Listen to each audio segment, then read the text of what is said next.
Today, there are hundreds of pyramids still standing all over the world from India to Peru. Cultures separated by the Atlantic, who supposedly never discovered each other's existence, built these giant triangular structures, aligned them to cardinal directions, encoded within them sacred geometry and mathematics, and used them as a sepulture. Acharya S. wrote, "As Keel says in Disneyland of the Gods, we know that pyramid building was once a universal practice throughout the world. Over 6,000 years ago, unknown peoples were assembling great pyramids in Mexico. Gigantic man-made mounds were constructed in China, Great Britain, North America, and on remote Pacific islands, while the Egyptians were still living in mud huts along the Nile. During World War II, pilots flying the Hump reported seeing one or more massive pyramids standing silently in isolated Himalaya valleys. Of the ubiquitousness and similarity of pyramids, David Hatcher Childress states, Mayan pyramids are found from Central America to as far away as the Indonesian island of Java. The pyramid of Suka, on the slopes of Mount Lawu, near Surakarta, in central Java, is an amazing temple with stone stelae and a step pyramid that would match any in the jungles of Central America. The pyramid is in fact virtually identical to the pyramids found at the ancient Mayan site at Oaxaktun near Tikal. In speaking of the global civilization, Keel elucidates the weaknesses of the current archaeological paradigm. All these things seem to be interrelated, as if they were once part of some great civilization, a common culture that spread throughout the world and then died. We have a reasonably complete history of the past 2,000 years, and a half-baked archaeological reconstruction of the past 5,000 years. But there are so many gaps in our knowledge that most of the popular archaeological theories really have very little merit. Indeed, we can't even be sure that the Egyptians built the Great Pyramid. In fact, the Great Pyramid is admittedly much more ancient than the Egyptians of history. As Hotema relates, when the most ancient Egyptians first saw the mysterious Sphinx and the Great Pyramid of Giza, only their tops projected above the wind-blown sand of the desert. They knew no more about the purpose of these structures, their builders, or when they were built, than we do. The Great Pyramids at Giza, even by today's standards, are absolute miracles in architecture, masonry and construction, mathematics and astronomy. The dimensions of the pyramids are extremely accurate, and the site was leveled to within a fraction of an inch over the entire base. This is comparable to the accuracy possible with modern construction and surveying methods and laser leveling. Alan Alford wrote, "Beneath the now removed outer layer, the pyramid's construction consists of approximately 2,500,000 dressed stones, mostly yellow limestone, but with harder granite for certain interior features. The total mass of the Great Pyramid is estimated at around 90 million cubic feet, which would weigh between 6 and 7 million tons.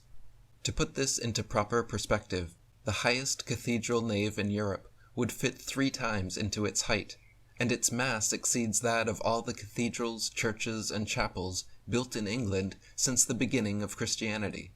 The Great Pyramid is often cited as the largest building on Earth, with twice the volume and 30 times the mass of New York's famous Empire State Building. The pyramid rests on an artificially leveled platform, which is less than 22 inches thick, yet is still almost perfectly level, with errors of less than an inch across its entire area, despite supporting such an enormous weight for thousands of years. The base of the pyramid is set out perfectly square, no mean feat of engineering in itself. Up until the last millennium, the pyramids were covered completely with smooth, polished limestone casing blocks. In other words, the pyramids were not an irregular-looking series of steps with a missing capstone like they are now. They were covered with 115,000 10-ton casing sheets of polished limestone, fitted so perfectly that a razor's edge couldn't get between the casings. less than 1/50th of an inch. The Egyptians wrote how it reflected the sun like a mirror on all sides. Today, there are still a few polished casings left over at the base of one side. Alan Alford wrote, "Our first example of 20th century engineering in the Giza pyramids is the 6-sided limestone casing blocks, which were polished and precision carved to fit perfectly with each other and the core stones, with joints measuring less than 1/50th of an inch. As if this was not incredible enough, all of these stones were found to be joined together with an extremely fine but strong cement, which had been applied evenly on semi-vertical faces across a surface expanse covering 21 acres on the Great Pyramid alone." The second example is the internal passages of the Great Pyramid. These passages have been measured countless times and found to be perfectly straight, with a deviation, in the case of the descending passage, of less than 1/50th of an inch along its masonry part. Over a length of 150 feet, that is incredible. If one includes the further 200 feet of passage bored through the solid rock, the error is less than 1/4 of an inch. Now this is engineering of the highest precision, comparable with 20th century technology, but supposedly achieved 4,500 years ago. Our third example is the machining of granite within the pyramids. One of the first archaeologists to carry out a thorough survey of the pyramid was Petrie, who was particularly struck by the granite coffer in the king's chamber. The precision with which the coffer had been carved out of a single block of extremely hard granite struck him as quite remarkable. Petrie estimated that diamond-tipped drills would need to have been applied with a pressure of 2 tons in order to hollow out the granite box. It was not a serious suggestion as to the method actually used, but simply his way of expressing the impossibility of creating that artifact using 19th century technology. It is still a difficult challenge even with 20th century technology, and yet we are supposed to believe that Khufu achieved this at a time when the Egyptians possessed only the most basic copper hand tools. Under the pyramids are large tunnels, hundreds of meters deep, drilled into limestone bedrock with almost perfect 90-degree angles. This kind of drilling technology has only existed, in our current paradigm, for under a century. So how were they drilling, chiseling, and lifting all these megalithic structures? In a famous meeting with a panel of Egyptologists, author of Giza Power Plant Christopher Dunn brought a slab of granite, a hammer, and a copper chisel, and asked for a demonstration of how Egyptians were supposed to have chiseled out 1,000-ton granite obelisks using simple hand tools. After a few whacks at it, the copper chisel had a deep indent, and not a chip of granite was displaced. Alan Alford wrote, "Chris Dunn found that many artifacts bore the same marks as conventional 20th century machining methods, sawing, lathe, and milling practices. He was particularly interested, however, in the evidence of a modern processing technique known as trepanning. This process is used to excavate a hollow in a block of hard stone by first drilling and then breaking out the remaining core. Petrie had studied both the hollows and the cores, and been astonished to find spiral grooves on the core which indicated a drill feed rate of 0.1 inches per revolution of the drill. This initially seemed to be impossible. In 1983, Dunn had ascertained that industrial diamond drills could cut granite with a drill rotation speed of 900 revolutions per minute and a feed rate of 0.0002 inches per revolution. What these technicalities actually mean is that the ancient Egyptians were cutting their granite with a feed rate 500 times greater than 1983 technology. W. M. Petrie wrote, "On the granite core, the spiral of the cut sinks 1 inch in the circumference of 6 inches, a rate of plowing out which is astonishing. These rapid spiral grooves cannot be ascribed to anything but the descent of the drill into the granite under enormous pressure." Graham Hancock wrote, "Wasn't it peculiar that at the supposed dawn of human civilization, more than 4,500 years ago, the ancient Egyptians had acquired what sounded like industrial-age drills packing a ton or more of punch and capable of slicking through hard stones like hot knives through butter. W.M. Petrie wrote, "In the first and second pyramids in Giza, there are granite portcullises in the lower passages which still baffle experts today. Firstly, their complex designs suggest a use much more advanced than deterring robbers, the Egyptologist explanation. It would take about 50 men to lift the portcullis slabs into place, yet the narrow corridors they are positioned into could have only been occupied by a few men at a time. The pyramids also encode high mathematics supposedly unknown to the simple ancient Egyptians. To begin with, the pyramids are located precisely on the 30th degree latitude and aligned to within 3 arc minutes of true north. These are beyond coincidence, so it can be assumed that they could very accurately measure both latitude and longitude. The ratio of the Great Pyramid's height to its base perimeter is exactly pi, 3.14. The King's Chamber and other rooms are perfect golden rectangles, expressing the mystical number of phi, 1.618. The ratio between successive numbers in the Fibonacci sequence increasingly approach phi as you go on from 0, 1, 1, 2, 3, 5, 8, 13, 21, 34. The resulting graph is known as the fractal golden spiral and looks like a conch shell. Establishment Egyptologists say these mathematical considerations are all coincidence, maintaining that ancient Egyptians didn't possess these concepts. But the reality is, the ancient Egyptians did possess higher math, and they purposely encoded it into their construction. Graham Hancock wrote, "Some routine mathematical games were built into the dimensions of the sarcophagus. For example, it had an internal volume of 1,166.4 liters, and an external volume of exactly twice that, 2,332.8 liters. Such a precise coincidence could not have been arrived at accidentally. The walls of the coffer had been cut to machine-age tolerances by craftsmen of enormous skill and experience. In the King's Chamber, the floor diagonal is precisely twice the room's height. W.M. Petrie says, they managed to place the King's Chamber perfectly where the vertical section of the pyramid was halved, where the area of the horizontal section was half that of the base, where the diagonal from corner to corner was equal to the length of the base, and where the width of the face was equal to half the diagonal of the base.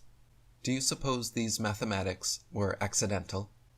Egyptologists say that the Giza pyramids were built for 3 pharaohs over the course of 100 years. There are over 2.5 million stones, so if you build 24 hours a day for 100 years, that means fitting one average 3.5-ton stone into place every 8.5 minutes. Using current technology, multiple cranes and work crews, we still couldn't make that kind of time, nor could we match the craftsmanship. 6 million tons of stone, underground tunnels, chambers, corridors, 45 and 90-degree shafts, pi and phi ratios, golden rectangles, and other mathematical inclusions, perfect cardinal alignments, right angles, astrological considerations, and flawless masonry. How did ancient man the whole world over build these huge, magnificent pyramids? They stacked stones so heavy, many of which cannot be lifted into place with the technology and machinery available today.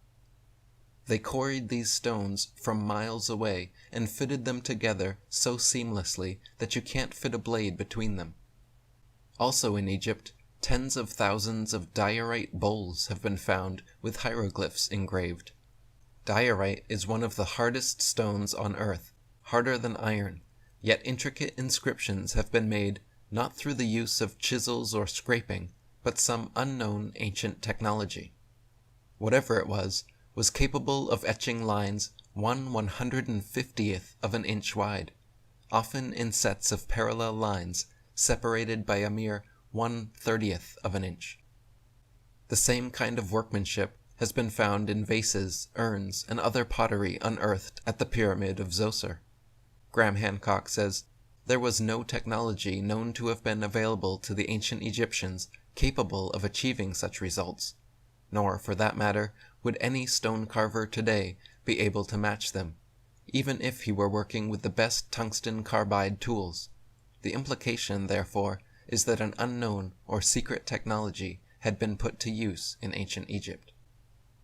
The Sphinx, which Egyptologists say is less than 5,000 years old, is actually at least 10,000 years old based on its weathering alone.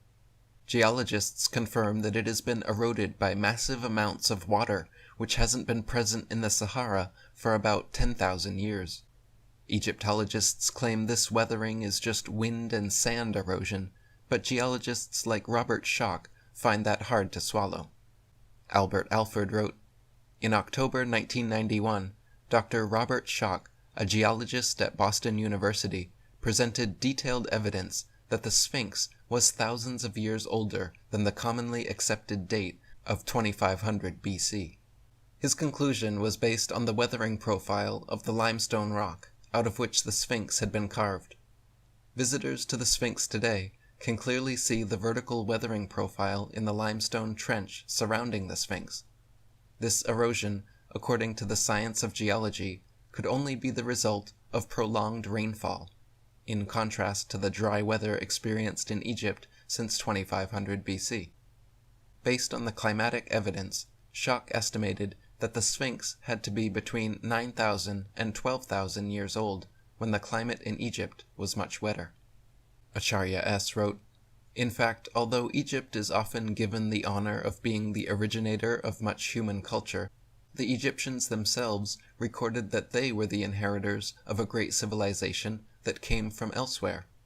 Indeed, the Egyptian culture seemingly appeared out of nowhere at a high level of development, as did the Sumero-Mesopotamian and South American. This fact is explainable if the civilizers were advanced groups coming from elsewhere, from lands that had been destroyed by climatic change, war, or other cataclysm. Tlachihualtepetl, the man-made mountain in Mexico, is a ziggurat 3 times the size of the Great Pyramid. The base length of the Pyramid of the Sun at Teotihuacan is almost identical in length to the base of the Great Pyramid at Giza. What are those odds? Teotihuacan means the place where men become gods. They claim their pyramids and temples were instruments for transforming the soul after death, exactly as the Egyptians did. This theme is all over the ancient world. Ancient Tibetans, the Egyptians, and Native Americans all had complex systems, multi-stage challenges for recently deceased souls to overcome in the afterlife. Specific stages of the different cultures' afterlife journeys even match up. The Mayans and the Egyptians both believed in stellar rebirth, where kings, pharaohs, and heroes die and are reborn as stars." And Colin Renfrew wrote, "Archaeologists all over the world have realized that much of prehistory, as written in the existing textbooks, is inadequate, some of it, quite simply, wrong. It has been suggested that the changes now at work in prehistory herald the shift to a new paradigm, made necessary by the collapse of the first paradigm."